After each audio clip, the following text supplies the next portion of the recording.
তো আজকে ভিডিওটা হলো সিস্টেম লস কাকে বলে, সিস্টেম লস কি, সিস্টেম লস বলতে কি বোঝো এবং সিস্টেম লস কাকে বলা হয় বা সিস্টেম লস বলতে কি বোঝো। তো একটি প্রশ্ন কিন্তু বিভিন্নভাবে করতে পারে, তো এইটাই আজকে বলে দেবো। তো এর আগে তুমি চ্যানেল নতুন হয়ে থাকলে চ্যানেলটা সাবস্ক্রাইব করে পাশে বেলুন কল করবো, ভিডিও থেকে লাইক করে দেবে, চ্যানেলটা কিন্তু অবশ্যই বেশি বেশি সাবস্ক্রাইব করে রাখবে।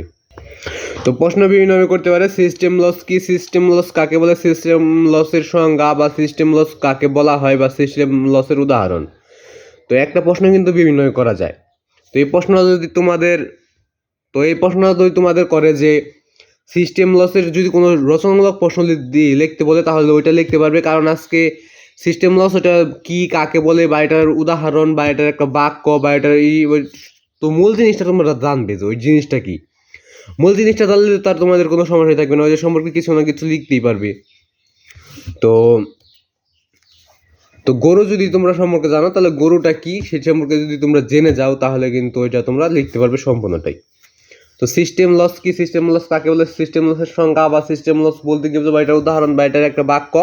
তো উত্তরটা নিচে রয়েছে, তো ওটা দেখার আগে তোমরা চ্যানেল নতুন হয়ে থাকলে চ্যানেলটা সাবস্ক্রাইব করে বা বেলুন কল থেকে ভিডিও থেকে লাইক করবে, চ্যানেলটা কিন্তু অবশ্যই বেশি বেশি সাবস্ক্রাইব করে রাখবে।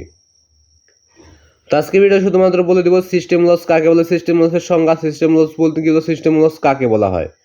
তো তোটা কিন্তু নিচে রয়েছে, তো ওটা দেখার আগে তোমরা চ্যানেল নতুন হয়ে থাকলে চ্যানেলটা সাবস্ক্রাইব করে পাশে বেলুন অল সেট করে ভিডিও দেখে লাইক করে দেবে। এবং তোমাদের প্রতিটা ক্লাসের টিক্স নতুন সঙ্গীত রচনামূলক প্রশ্ন তৈরিগুলো সরাসরি গাইড থেকে দিচ্ছি, ওগুলো কীভাবে দেখবে সেটা বলে দিয়ে আজকে উত্তরটা দেখাই দেবো। তো তার আগে তোমাদের স্ক্রিনে একটা নাম দেখতে হবে, সেটা হলো ইংরেজিতে একটা নাম লিখছি HM. Hasan, HMHASAN, HM. Hasan. তো এটা একটু ভালোভাবে খেয়াল করে দেখে নিবে।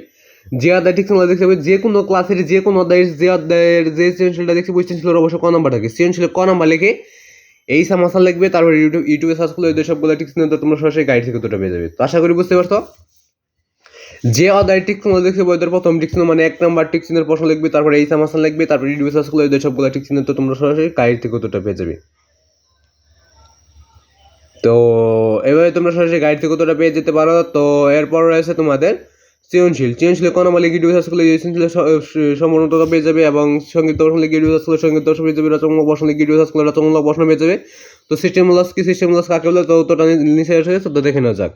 তো দেখো, সাধারণভাবে তড়িৎ উৎপাদন ও সরবরাহের মধ্যপথে বিদ্যুতের অপচয় হলো সিস্টেম লস।